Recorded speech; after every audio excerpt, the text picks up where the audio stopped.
মার্কিন charge the অ্যাফেয়ার্সের সঙ্গে গণ অধিকার পরিষদের বৈঠক। এদিকে কাদের সিদ্দিকীর বাসভবনে হামলা ভাঙচুরের প্রতিবাদে সমাবেশ। জানাবো ডাকসু নির্বাচনে ভোটাররা যে প্রক্রিয়ায় ভোট দেবেন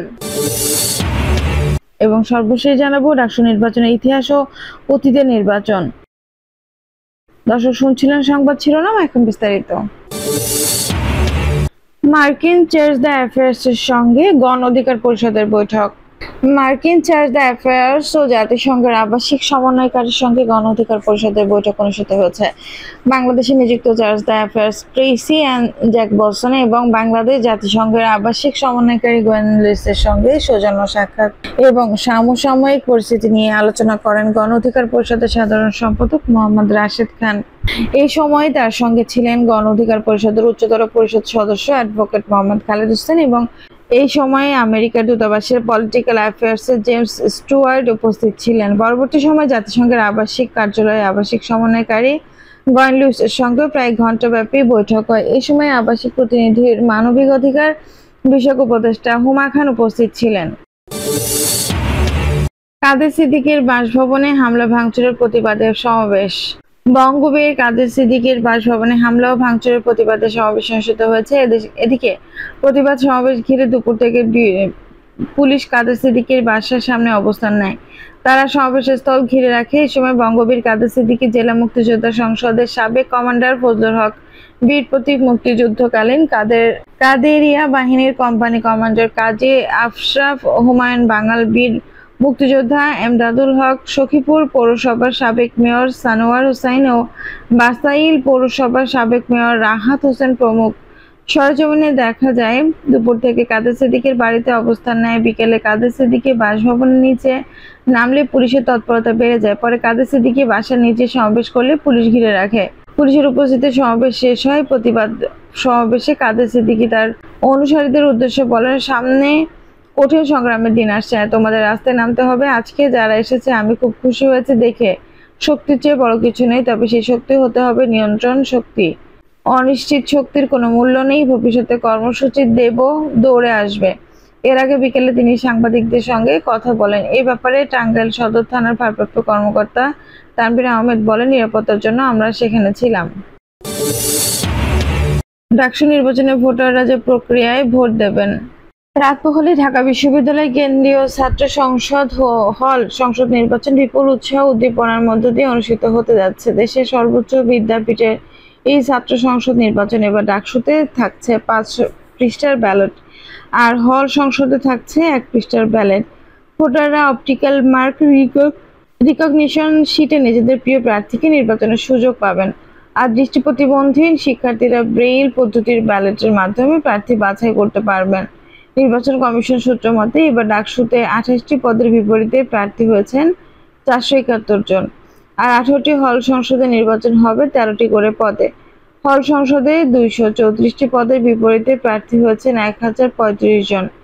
অর্থাৎ সব মিলিয়ে এবার ভোটারদের 41টি ভোট দিতে হবে। ভোট দেওয়ার বিষয়ে চিফ রিটার্নিং কর্মকর্তার অফিস এবং সচেতনমূলক ভিডিও চিত্র পাচার করছে। এতে দেখা যায় ভোট দেওয়ার ক্ষেত্রে প্রথম বর্ষের শিক্ষার্থী হলে তা লাইব্রেরি কার্ড অথবা পেইন স্লিপ দেখিয়ে পরিচয় নিশ্চিত করবেন।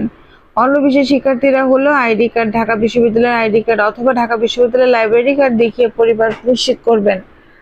পরিচয় নিশ্চিতের পর ভোটারদের আঙুলে অমোচনীয় কালির দাগ দেবেন ভোট গ্রহণ কর্মকর্তা। ভোটার তালিকায় নিজের নামের পাশে স্বাক্ষর করবেন ভোটার। এরপর পোলিং কর্মকর্তাদের ভোটার নম্বর জানাতে হবে। ব্যালট নিয়ে ভোটার প্রবেশ করবেন গোপন ভোট কক্ষে। ব্যালট পেপার থেকে পছন্দের প্রার্থীর নাম ও ব্যালট নাম্বার খুঁজে বের করবেন ভোটার। এরপর পছন্দের প্রার্থীর নামের পাশের ঘরে স্পষ্টভাবে ক্রস চিহ্ন দেবেন ভোটার। খেয়াল রাখতে হবে ক্রস চিহ্নটি যেন ঘরের বাইরে না যায়। পছন্দের প্রার্থীকে ভোটদান শেষে ব্যালট বক্সে ব্যালট পেপার জমা দেবেন ভোটার। কেন্দ্রীয় সংসদ হল সংসদের জন্য 2টি আলাদা ব্যালট বক্স থাকবে।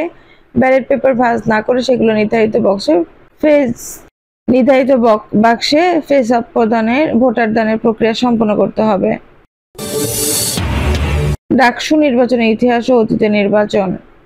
ঢাকা বিশ্ববিদ্যালয়ের প্রতিষ্ঠার পরপরই শুরু হয়েছিল ছাত্র সংসদ। যদিও শত বছরের ইতিহাসে বেশিরভাগ সময়ে ছিল না এর কার্যক্রম।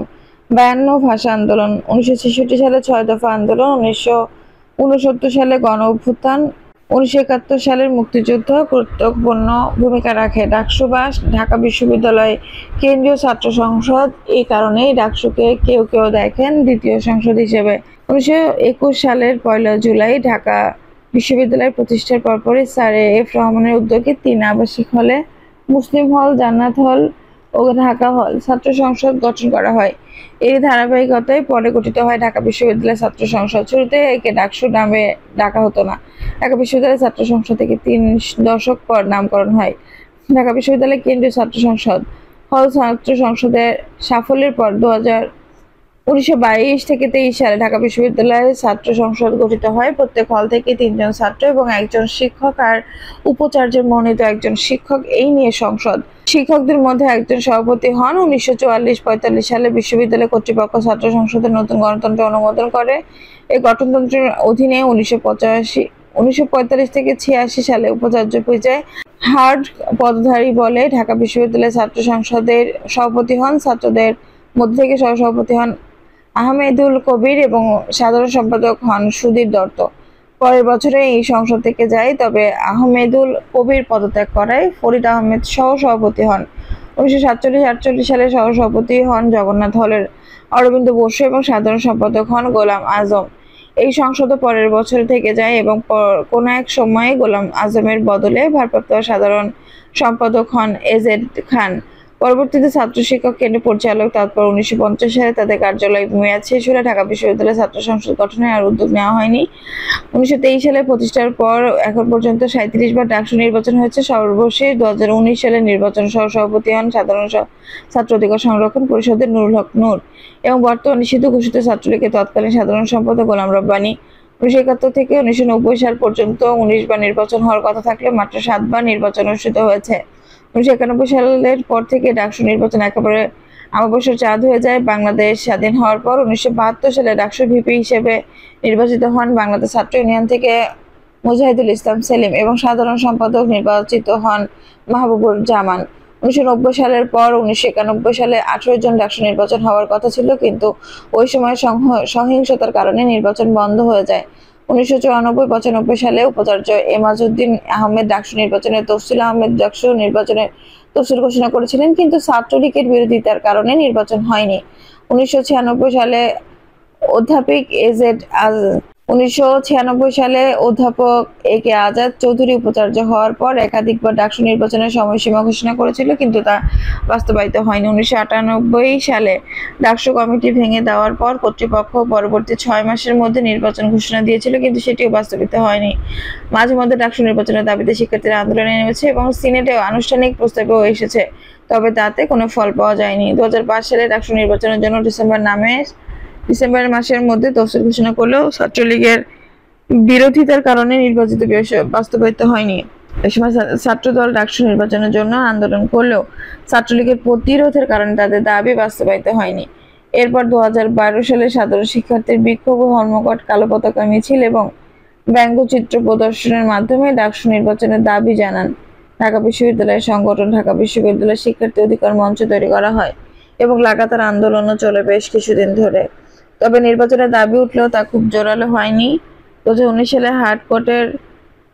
সালে হাইকোর্টের রায়ের পর ডাকসু নির্বাচন অনুষ্ঠিত হলে ছাত্রলীগের কর্মকাণ্ডের কারণে নির্বাচনটি প্রশ্নবিদ্ধ হয়।